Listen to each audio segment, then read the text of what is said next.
সবার সাথে তাল মিলিয়ে চলতে আপনি ভীষণ পছন্দ করেন, এটা আপনার ভালো লাগা। আচ্ছা, আপনি কি তবলা? সবার সাথে তাল মিলিয়ে চলা কি সম্ভব? কারণ আপনি তো তবলা না। মনে রাখা উচিত, কেউ যতই নিজের হোক না কেন, সবাই সবার আগে নিজেরটাই দেখে। সময় সময় এমন একটি বিষয়, তাকে ততটুকুই দেওয়া উচিত যতটুকু দরকার। পুরুষের জীবন ধ্বংস করার জন্য একজন নষ্ট নারী যথেষ্ট। উচ্ছৃঙ্খল নারীর পাল্লায় পড়লে, নষ্ট নারীর পাল্লায় পড়লে হাজার হাজার পুরুষের জীবন নষ্ট হয়ে যায়।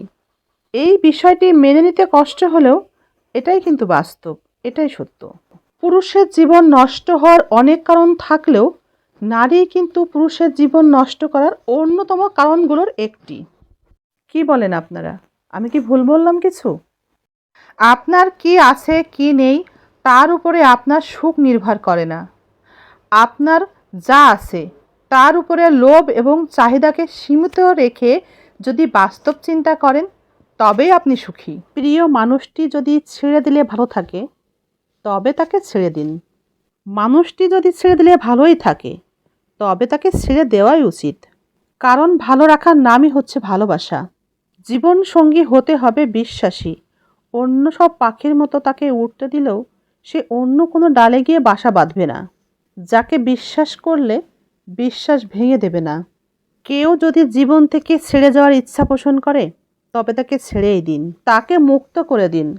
কারণ খাঁচায় পাখি পোষা যায়, কিন্তু মানুষ নয়।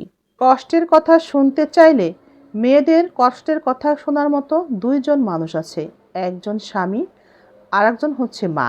স্বামীরা তো কষ্টের কথা শুনতেই চায় না, আর মাকে কষ্টের কথা বলাই যায় না, কষ্ট পাবে বলে। সম্পর্কে যদি গুরুত্ব না থাকে, তাহলে যত একই ছাদের নিচে থাকেন না কেন, দূরত্ব মনে হবে। কিন্তু যদি সম্পর্কে গুরুত্ব থাকে, তবে একই ছাদের নিচে না থাকলেও একই আকাশের নিচে থাকলেও কাছের মনে হবে।